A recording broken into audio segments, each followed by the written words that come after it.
Hi again. Now we are talking yin-organ relationships. This is one of the most important things you can learn. I know I say that a lot, but it's true. When you go to break down a case, you need to understand how every single yin organ especially is related, because they're the more important organs in a sense because they create things like qi or blood or essence. So today we're going to look at how the heart and lung are related. So, heart governs blood, lung governs qi, and they are in the same jiao. They're both in the upper jiao, and they both are affected by zong qi. Okay? So remember that qi pushes blood, and blood nourishes qi. So they have quite a mutual dependence on each other in a lot of ways. So the heart blood is going to nourish the lung qi, and the lung qi is going to help push the heart blood through the system.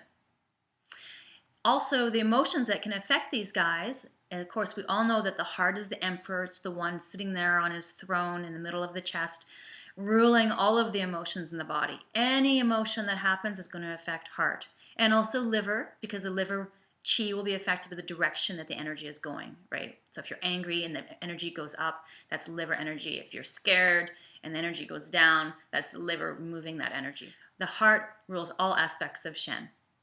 Okay, so the heart and lung, though, are very affected by sadness.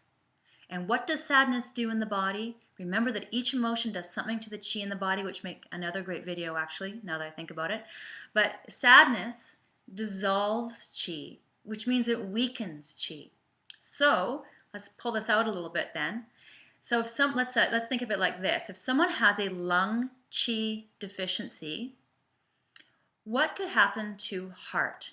Let's just consider that for a moment. So the lung and heart, we know how they are working together now. The lung qi helps push blood, and the heart blood helps nourish qi. Okay, so if the lung qi becomes very weakened for whatever reason, maybe they talk a lot, and what can happen to that heart qi? So it's in the same jiao. So that means that lung qi could actually deplete heart qi. So lung qi goes deficient and then heart qi goes deficient because there's not enough energy getting to the chest in general. Or what if the lung had a lot of heat to it? Maybe someone's a smoker and they have a lot of lung yin deficiency. Remember, they're in the same jiao, and now it can now affect heart. It can dry the heart, which can cause blood deficiency, because remember that heat can dry the blood if there's too much of it for too long.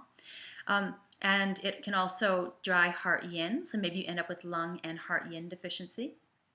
Another thought here might be, what if someone has a lot of heart fire, a lot of anxiety? Well, what can happen to the lung after a while? Well, we know they're in the same jiao, right? So it could dry out lung fluid. So maybe someone has a lot of anxiety and they come to you a couple of years later and say, now I have this really dry cough and I'm coughing at 3 a.m. every night and it's so dry and there's almost a little bit of blood in it sometimes, which of course is always a referral if there's blood coming out of anywhere.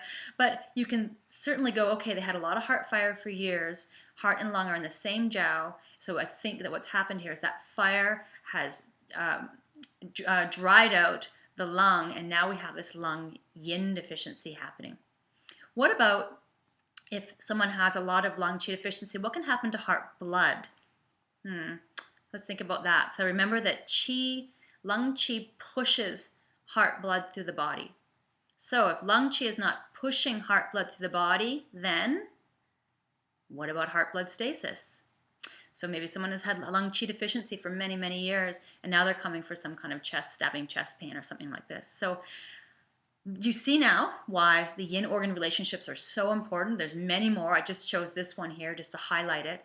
So think about your go and read about your yin organ relationships and just think about how important that is in the body. And now again, your next patient that comes in, look at them and say, now I know all my yin organ relationships really, really well. What is happening here? Okay, I hope that helps, and I'll see you tomorrow.